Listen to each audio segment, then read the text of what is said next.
Bismillahirrahmanirrahim. Assalamualaikum warahmatullahi wabarakatuh.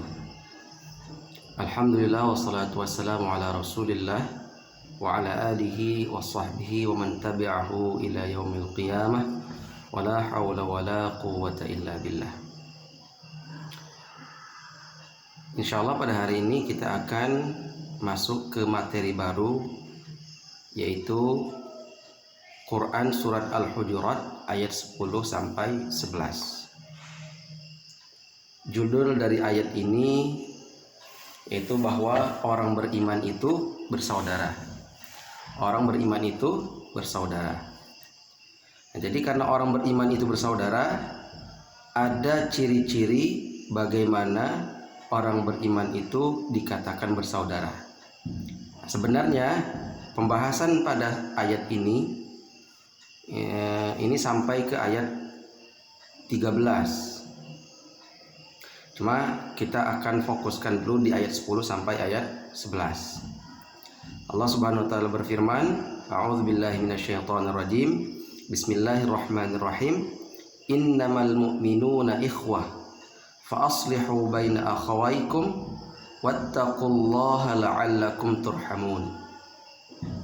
Ya ayyuhalladzina amanu la yaskhar qaumun min qaum asa an yakunu khairan minhum wala nisaa'un min nisa'in asa an yakunna khairan minhun wala talmizu anfusakum wala tanabazu bil alqab bi'sal ismul fusuq ba'dal iman wa man lam yatub fa ulaika humudz zalimun. Artinya, sesungguhnya orang-orang beriman itu bersaudara. Sebab itu damaikanlah atau perbaikilah hubungan antara kedua saudaramu itu dan takutlah terhadap Allah supaya kamu mendapatkan rahmat. Wahai orang-orang yang beriman, janganlah sekelompok orang laki-laki merendahkan kelompok yang lainnya. Boleh jadi yang direndahkan itu lebih baik dari yang merendahkan.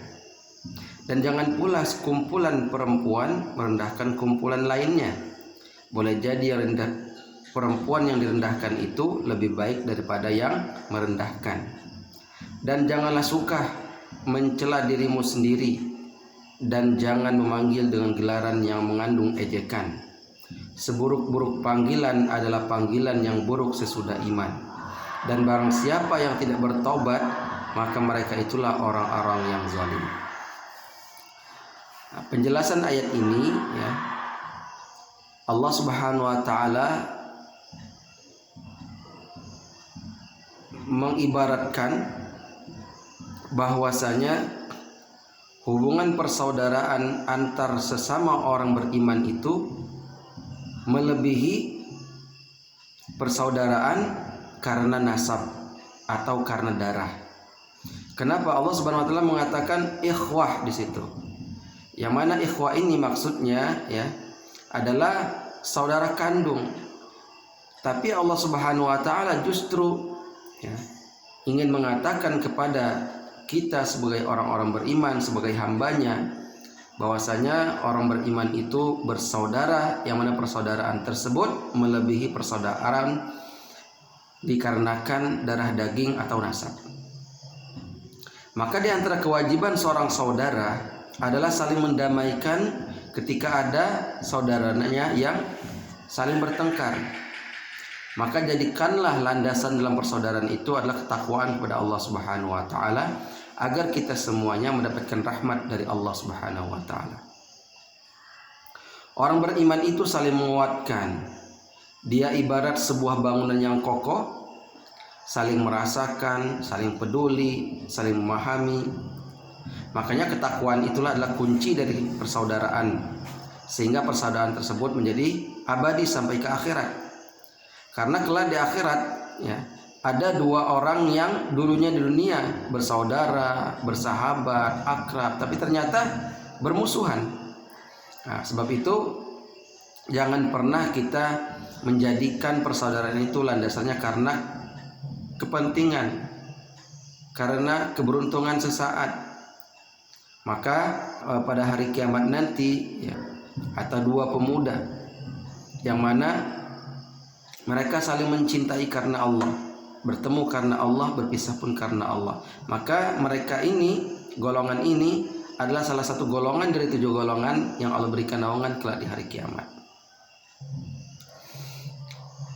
Setelah Allah Subhanahu wa taala menegaskan bahwasanya seorang muslim itu bersaudara, yang mana persaudaraan mereka itu melebihi persaudaraan karena darah daging atau karena nasab, maka Allah Subhanahu wa taala menegaskan juga bahwasanya di antara ciri-ciri persaudaraan itu yang pertama yaitu tidak saling mengejek, tidak saling merendahkan satu sama lainnya, tidak suka menggunjing saudaranya sendiri, apalagi sampai melecehkan.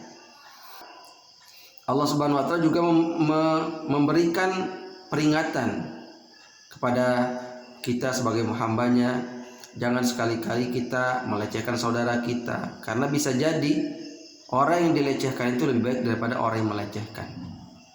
Karena orang yang suka melecehkan itu adalah kesombongan. Allah Subhanahu wa taala sangat benci sekali dengan orang yang sombong. Apa itu makna sombong? Menolak kebenaran dan cenderung merendahkan orang lain. Nah, kita sebagai seorang muslim, seorang mukmin harus mengetahui apa hak-hak seorang mukmin dengan mukmin yang lainnya. Di antaranya yaitu tidak mendapatkan perilaku merendahkan saudara yang lainnya. Nah, Allah Subhanahu wa taala berfirman di surat Al-Hujurat ayat 11 ini ya, wala talmizu anfusakum wala tanabazu bil alqab. Jangan saling celah, jangan memanggil dengan gelaran yang buruk yang tujuannya untuk mengejek, yang akhirnya membuat saudara kita sakit hati.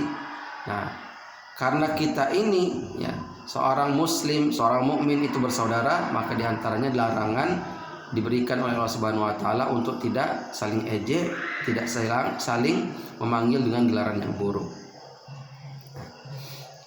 Rasulullah SAW bersabda, ya, al-muslimu man salimal muslimuna min lisanihi wa yadihi. Seorang muslim itu bisa dikatakan muslim jika muslim yang lainnya terlepas dari keburukan, baik itu keburukan perkataan ataupun keburukan perbuatan.